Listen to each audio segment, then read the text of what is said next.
Welcome back, once again, adventurers, to Let's Play ChäoS. In the last episode, Takumi was dragged back to the general hospital by both Daisuke and Rimi.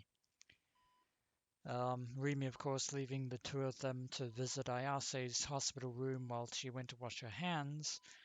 But Ayase is nowhere to be found here in this room. Of course, that didn't stop Takumi from having a delusion of what might have happened to her, but regardless, a delusion for the time being is simply that, a delusion. Meanwhile,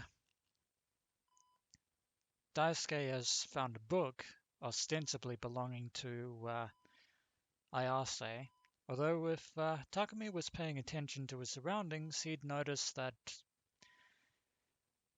Ayase's D-sword is just casually propped up against the window. There is absolutely no way that Ayase would leave that lying around. But for right now, let's check out this book, even if it is pretty much going to be a breach of Ayase's privacy. Mizumi-kun called to me, startling me. I was standing in the corner of the hospital room, not by the window. I ran to the window, frantic, and looked down, but Ayase wasn't lying there. No repeat performance of Suame, that's for sure. A delusion. Finding myself close to crumpling weakly in place, I barely managed to keep myself up by clutching the windowsill. He'd taken a volume from the shelf in hand and was looking at it intently. So, it belongs to the library then, or it could still be one of Ayase's personal possessions. ヌーだぜ、ヌー。It's new. Come to think about that, that word is, there's a certain familiarity to it, but I can't put my finger on why. この雑誌、まだ続いてたんだな。New was a specialty publication that focused on general information about anything occult related, like UFOs, aliens, psychics, religion, urban legends, strange phenomena, advanced ancient cultures like Atlantis, and OPARTs. It made a lot of sense that Ayase, who only ever talked about weird stuff, would read that magazine. こっちの文庫本は、なになにグラジオールサーガファンタジー小説っぽいな。Yeah, that's Ayase's personal prized possession. I didn't know about that novel, but I remembered hearing the word glacial. Where'd I heard it again? I thought it had been rather recently, but... 岸本と付き合うとなると、この趣味に合わせないといけねえのか。大変そうだぜ、これは。Probably best you don't waste your effort trying to do that, for both your sakes. Had he still not given up on dating Kishimoto yet, even though she'd rejected him with an instant KO before? That's Daisuke Mizumi in a nutshell, ladies and gentlemen. Huh? But Takumi's still looking out the window. Or rather, at the window. I abruptly noticed that Ayase's D-sword was propped up by the window. Its form resembled a battleship in a sci-fi movie. Of course, Ayase would have the good sense not to real boot the sword, not that she would actually know what that term means, although she would understand what it signifies, given that she's a wielder of such a sword, which means that Daisuke can't see it, but Takumi can. No matter when I looked at it, it was a badass sword furnished with both beauty and cruelty. It was simply sitting there, but it gave off the same amazing sense of presence as ever. Mizumi-kun didn't appear to have noticed the sword. Ordinary people couldn't see it after all. If I took it away without saying anything to Ayase, would it become my sword? Probably, except for the fact that you probably can't interact with it if it's not real booted. If it meant I could get my hands on a D-sword without any effort, this wasn't the time to care about appearances. Desire rose within me. Of course, since you have Daisuke in the room, acquiring it without being noticed by either him or the general hospital staff is going to be easier said than done. I gulped and timidly reached my hand towards the sword. I gripped its handle. I had meant to grip the handle, but my hand passed through it. All my fingers closed around was air. I tried it again, but the result was the same. Alas, denied, Takumi Nishijo. Looks like gigalomaniacs cannot take other people's D-swords. I couldn't grasp it. I couldn't even touch it. Did that mean the sword wasn't real-booted now? Because it hadn't achieved local shared recognition, it remained as nothing more than a delusion of Ayase's. Afraid so. An illusion, a dream, an afterimage. 何やってんだお前。Mizumi-kun put on a puzzled face as he saw me. Well, it pretty much is a decent safety feature against piracy of other gigalomaniacs' D-swords, which means that the only person that can quote-unquote interact with the non-booted D-sword is, of course, Ayase Kishimoto herself, which is probably why she isn't worried about it being stolen.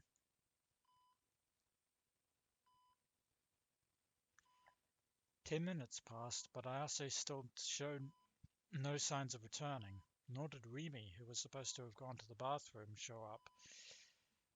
Wondered where she'd gone. I wonder as well. リミってこの病室の場所知ってたか To be honest, Daisuke, probably not, because even though she did see Ayase being carried to the hospital, Rimi didn't actually visit her in person. Although, of course, there is a certain someone who may or may not actually be a patient here at the hospital, but I digress. We'd asked about the location of the hospital room at the nurse's station after parting from Rimi. Maybe she was wandering around somewhere, unsure of where to go. Of course, Rimi could have simply asked the staff same as we did and gotten the same result. あいつバカだからな。俺たちみたいに誰かに聞こうって発想がないのかもしんねえぞ。I hope you're right about that, Daisuke. I really do. 探しに。I'd be insecure if Rimi weren't with me. I couldn't state for sure that even this hospital was safe. If Shogun were peeping in on my thoughts, he must know about my being here. そうだな。待つのも飽きたし、タクもあいつがいないと寂しいだろうからな。Well, I guess I should be grateful that we are on the same page, Daisuke. Somewhat. なあ、ぶっちゃけ、リミとはどうなんだ That, Daisuke Mizumi, is actually a pretty good question. 付き合ってんのかって聞いてんだよ。お前ら、最近結構いい感じじゃね付き合ってないよ。My face went hot as I spoke. Me and Rimi going out. Huh. I'd certainly envisioned it countless times, in delusions, no less. I hadn't had any interest in the third dimension, but Rimi's existence was starting to occupy more and more space inside me. But when Rimi said, "I'll be there for you," she'd also said, そんなの友達だからに決まってるでしょ and of course she meant every word. In other words, she only saw me as a friend. Of course she wouldn't think of becoming involved in a romantic relationship with an otaku creep like me. Anyway, Rimi was dense when it came to that sort of thing. Don't bring that up in front of her, she'll get mad.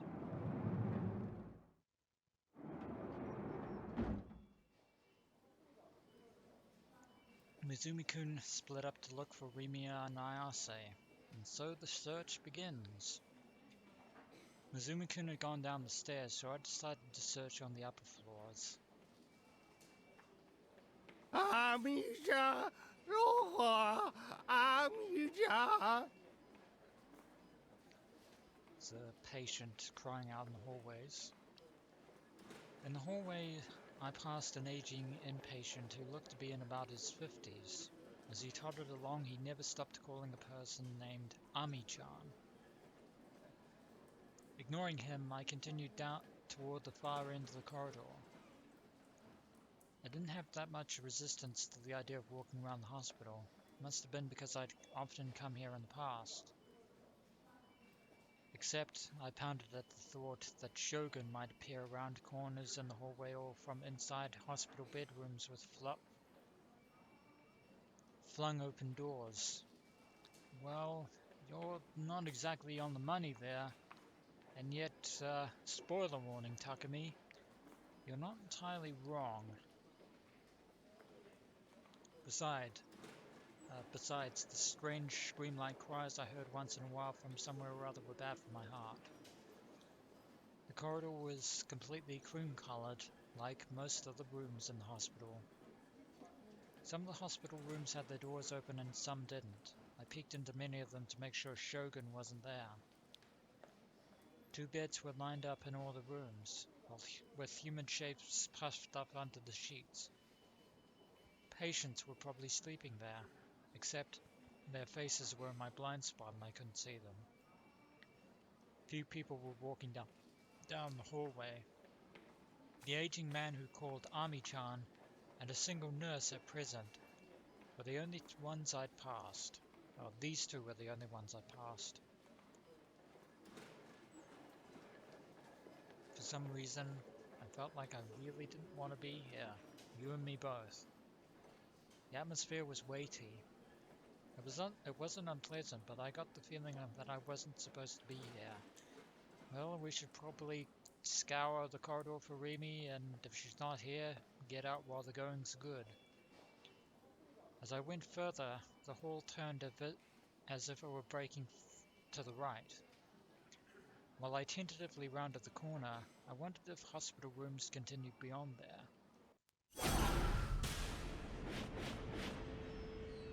What the? Without warning, there was a wall in front of me. And there is a buzzing sound, and it's not just coming from my ears. Moreover, as if the cream color throughout the rest of the hallway had been a lie, only the area at the end of the turn was coated in black paint. That's not paint, unless you can literally have black paint sitting perfectly in the middle of thin air. I don't think paint could obscure an entire entranceway like that unless there was something solid behind that.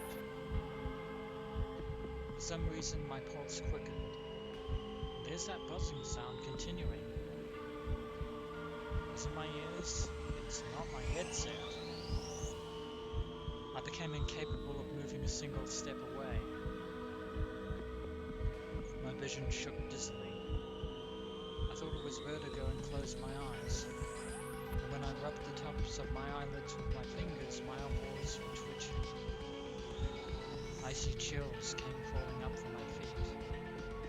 Forgetting to breathe, I stood in place. I looked at the black before me. Very unusual, sinister black. It seemed as if it would suck me in. It seemed as if it would swallow me. Everywhere it did black. Even though nothing should have been there, someone was watching me from somewhere. Maybe this is the source of the gaze. God's gaze penetrated the back of my neck. Its presence was beyond comparison to when I was in my base. Maybe it should really be called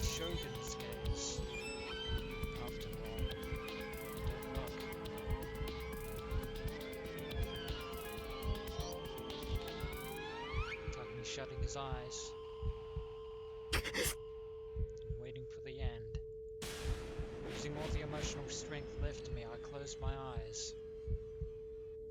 That instant, I became able to breathe and wheezed as I retreated. As I continued, I lowered my face and went back down the hallway as though fleeing, which you're kind of doing, and that buzzing has definitely stopped, which is good for my ears. Panting, I hurried back to the floor with Ayase's hospital room and see if Daisuke is having much luck finding Rimi downstairs. When I touched the nape of my neck, sticky sweat had started oozing out. Not just my neck, my whole body was sweaty. What the hell was it? Shogun looking in my thoughts? God's gaze wouldn't go away. The difficulty I had breathing and my chills wouldn't lessen. My mood withered all at once. I just wanted to go home. Unfortunately, we can't leave without Rimi or Daisuke. I wanted to have Rimi accompany me and I wanted to shut myself up in my base. For starters, far from being pleased, Ayase would get aggravated if the likes of me visited her in the hospital. And yet, you and her are already on familiar terms, so why not? It was idiotic for me to tag along for Mizumi-kun's visit, given his blatant ulterior motives. Then I'll go home, before Shogun and Yua appear. I think Yua has turned over a new leaf, given your current situation. They came and went without warning. They pinned down my location with ease.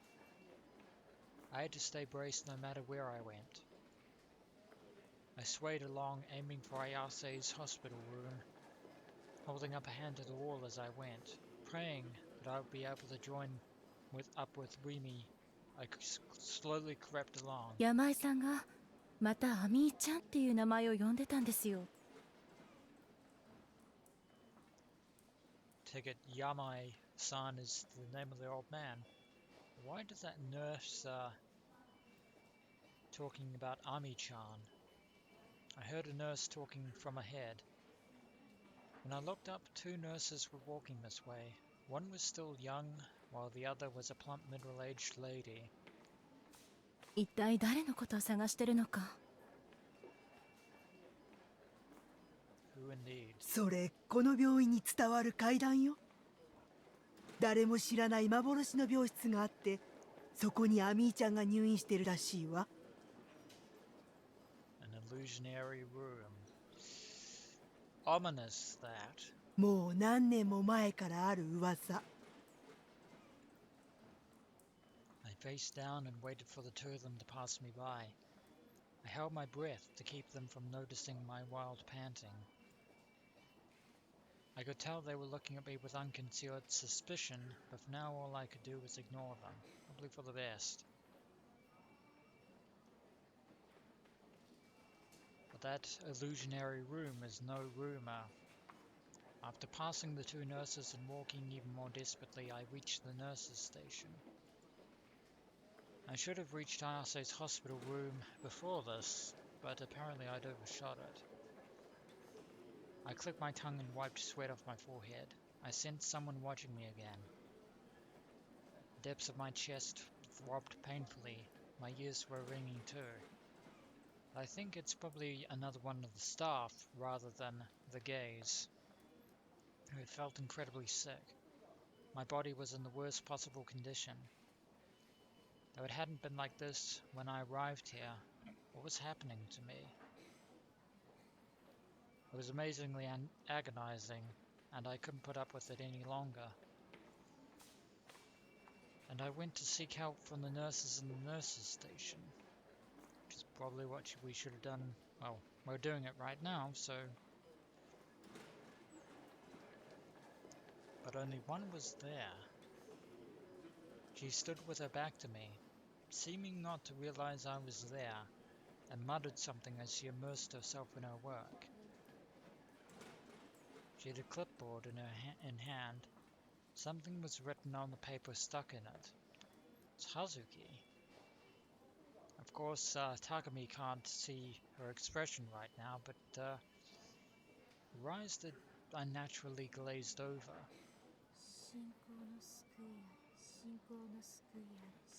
Ah, I'd met her a number of times. Nurse Hazuki-san. Of course, this was AH General Hospital Psychiatric Department. It was natural for her to be here. I myself had been under her care twice in only the past month. That was convenient. If I addressed her, she'd soon come attend to me. Right then, a sound rang out, the kind of call that would give anyone an abrupt sense of strain. Startled, Hazuki-san set her clipboard down and manipulated something on the switchboards by her hand. The sound of the call soon cut off. Must have been some patient summoning her, since she hurriedly flew out of the nurse's station. Why hadn't she taken any notice of me, even though I'd been in terrible pain close behind her? Well, you didn't say anything, so, of course, she wouldn't notice, and given that call, she probably has something more immediate to do right about now. I couldn't stay standing. I was horribly dizzy. Helpless, I entered the nurse's station to await her return. Finding a stool where Hazuki-san had previously been standing, I sat down on it, waiting as Takumi gathers his breath, although for an outsider to be here on the nurse's station is probably going to be very frowned upon. My head ached, similar to during the earthquake last week, but I thought the nature of the pain back then had differed. I wanted to drink something. Perhaps because I've been panting repeatedly, breathing alone was enough to make my throat hurt. Doubt you're going to find any water here at the station. I looked around idly. The clipboard Hazuki-san had been carrying. The drawing on it entered my field of sight. Wait, drawing?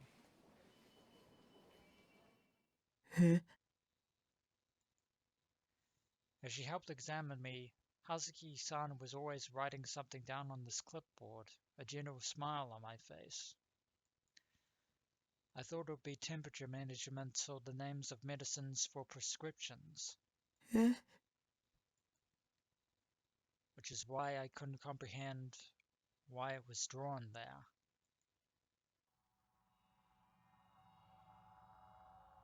An ominously familiar doodle.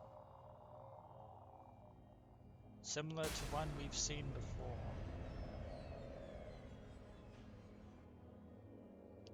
これって Somewhere before, I'd seen this crappy doodle. Where had I seen it? My head hurt. A stabbing pain. A tingling sensation at the back of my neck. Don't look at me. I took the clipboard in hand. Several papers that looked like patients' records were there. I flipped the first page. The exact same crappy drawing was on the second page. I turned still more pages. Same on the third page, and the fourth, and the fifth, and the sixth. All of them were scribbles repeating the same drawing. This drawing was... oh yes. The staking. Very reminiscent of the sketch done by none other than Grimm. Although we don't actually have any proof that Grimm drew that staking by hand, but I digress. But we've moved to a completely different area right now, and that is going to bring an end to this episode of Let's Play ChäoS Head. And when we return, it's back to the top of the Kurenai building, sans its inhabitant. As always, adventurers, until next we meet.